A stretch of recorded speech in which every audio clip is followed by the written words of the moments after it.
for for Tushar, I've given him a lot on his plate because he's a young man who has varied interests in all these. Some of these things I'd never heard of before. Tushar spoke about them the last time we did this course, and then thanks to you, I got onto some of these myself. So over to you, Tushar. Thank you, sir. My honor to be in your IC again. So I'll be talking about Twitters, blogs, Instagram, and some of the other social media options. So starting out with Twitter. So this is basically what is called a micro blogging platform. So you have 280 characters to put out short messages which are called tweets.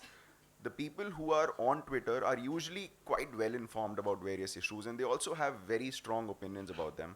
They're quite passionate about what they're talking of, and the privacy settings on Twitter by default are public. So you can basically interact with anyone. So people let loose. You often see people tagging celebrities and celebrities also replying to them. So you can literally interact with anybody on this platform.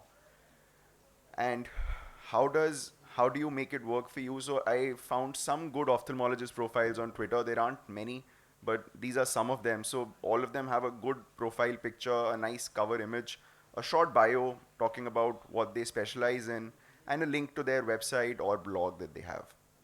On Twitter, the content needs to be quite unique because you have that character limit. If it is not, then you don't really get any attention. So try and use images, try and use links that take you to your website or to the blog so that you can take the individual forward and get his attention. Also, very important to use relevant hashtags on Twitter. So if you have unique content with good hashtags, you might even go viral or start trending on Twitter. And as Sir also discussed, avoid giving too much clinical advice on any social media platform for that matter. It doesn't really help. When you are on Twitter, it's not important not just to post what you want to post about, but also important to listen. So there are a lot of other people talking about things relevant to you. So retweet their posts, tag them, interact with them. So that is how you build a network on Twitter, and you also get noticed. What is also very common on Twitter is these witty responses that you get. So organizations like Mumbai Police, Delhi Metro, all of them are Zomato for that matter. All of them are known for very witty replies, and that catches everybody's attention. So if Delhi Metro or Mumbai Police can do it, then we ophthalmologists can do that as well. Moving on to Instagram. So Instagram is more about visual appeal. People here are looking for fun, creative, and it's usually a younger audience.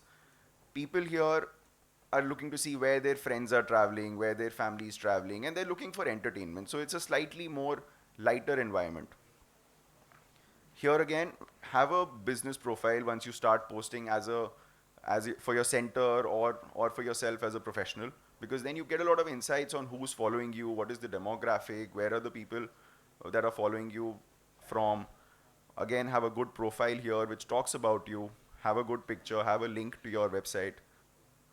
And as some of you might know, this is really ophthalmologists' new playground. There are a lot of ophthalmologists now very active on Instagram and putting out content every day, a lot of followers. We use it for our aesthetics page. So obviously you have to take consent from the patient, and you can display post-operative results. This is again visual, and you can easily look at it and appreciate the changes that are seen post-operatively. It's also commonly used for patient feedback. So again, a lot of visual appeal. You see Dr. Advait on the left with a happy patient. So people who are on Instagram are able to see this and appreciate this. It's also something that one of the things you can do is to create awareness. Dr. Aarti on the left talking about how cataract surgery works, symptoms of keratoconus. Dr. Karishma Varia is discussing that. So again, creating a visual appeal and something that is noticeable. YouTube has already been covered out very well, so I won't talk much about it. Here again, have a channel that looks appealing. You can segregate content into what is intended for patients, what is intended for surgeons. If you're talking about awareness, so people are aware that this is intended for the lay people. Again, you can have patient educational videos, academic videos, surgical videos which Sir spoke about, or profile videos if you have any of your institute. So moving on to blogs.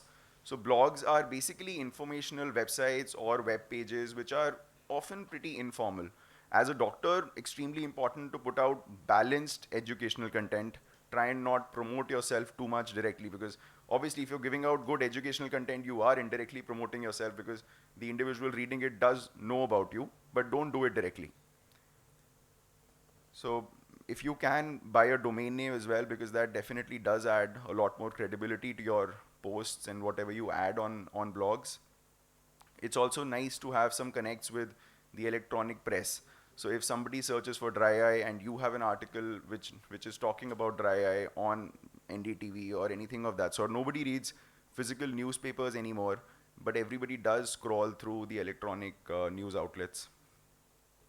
And as far as blogs are concerned, or even YouTube for that matter, SEO will be discussed again in detail. But SEO is very important, because if whatever you post, whatever you are putting out, if nobody can find it on a search engine, nobody can find it on Google, or nobody can find it on YouTube, then there's really no point of doing that. So that is something which is extremely important. So to summarize, Twitter has a more engaging, more aware audience. So you have a character limit there. So very important to put out unique content there. Instagram is a more young and light-hearted audience. What is really important is the visual appeal that you have to your content. YouTube, again, is all about the enormous appeal. The individual can see the person on the other side of the YouTube video, so there is more give and take involved. SEO is extremely important. So another thing I just like to point out is when you search for something on Google, on the first page you also see a lot of YouTube videos. So suppose you search for cataract surgery, you'll see YouTube videos also of that. So that is why SEO becomes important as well.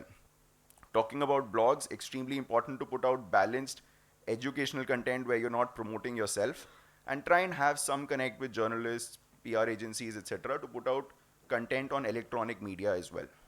Thank you. Thank you so much for having me. Thank you, Tushar. That was awesome coverage of a lot of areas which many of us don't know